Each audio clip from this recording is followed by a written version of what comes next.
breaking news alert. And at 9 a.m., Good Day Columbus is continuing to follow breaking news unfolding live over the last 45 minutes. A large fire is burning strong through an apartment building near the intersection of Tamarack Boulevard and Morse Road. Good Day Columbus reporter Mike McCarthy is there live now with the huge battle for firefighters. Mike, what's going on now? What's the latest? Carolyn, for the first time over about the last hours, it appears that firefighters may now just beginning to get this fire under control, but you can see just how much smoke continues to spew out of this apartment building. The smoke, though, now turning white for the first time this morning. Firefighters are continuing to put ladders up against this building to continue breaking windows to make sure no one is trapped inside. I want to show you some video when we arrived here this morning as the first news crew on the scene when this fire was just beginning to become really an inferno, spreading from the middle of the building out in both directions. This fire then became a 3-alarm fire. Columbus firefighters having to call for backup again and again. The fire crews on the scene here extend for blocks. As far as injuries go, with a building this large, that is a major concern. What we have seen right now this morning is 4 adults at least being taken away on stretchers, some of them with oxygen. Those injuries, from what we could see, did not appear to be serious. We also saw a firefighter carrying a baby as well. We do not know exactly anyone's condition for sure. For the first time this morning also, as we come back out here live, we are now hearing the heroic stories as people escaped and neighbors helping neighbors. This man right here, Jerry Reynolds, this building was your home till just about an hour ago. Tell me what happened when you were inside this morning. Well, I was watching TV, watching the morning news, and someone pounded on my door and said, "Fire." And I wasn't sure what they said or anything, so I went to the door, I opened the door, and I could feel the heat and the smoke. It was so thick you couldn't even crawl. It was just really thick.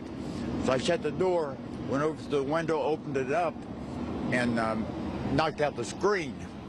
And put my head out, and some guy was down there saying, "Jump." So I climbed over and scratched my arm up, and I dropped down. And I went over to the side of the building, the other end, and up on the 3rd floor there was a couple up there with the baby. And I'm not sure how they got out. They might have jumped or something, but... Do you know that they did get out? Yeah. Okay. Yeah, they got out. But they were on the 3rd floor, and that was a long jump. So, but I think they took the baby away. Okay. And I know you're physically standing here able to talk to me, but you've got some injuries this morning. I know if we can show you your arm right here. This is from the glass as you jumped out? That was from the aluminum. And I dropped out, you know, and I flipped over like that. And like I said, it was bad. I singed my hair a little bit. Yes, let's show the folks at home here. If you look at the top of his head, you can actually see right here. This is how intense the fire was, that it singed your hair as you came out. What's going through your mind now that you are out and okay? I'm glad I'm out and okay, but I'm worried about my stuff inside. So I don't know. At least you have your life. You can't replace that. Yes, that's true. Jerry, thank you for being so kind and talking to us this morning. I hope there's some good news out of this, and we'll keep you updated with what we find out here, okay? Okay, thank you. Mr. Reynolds, thank you for your time.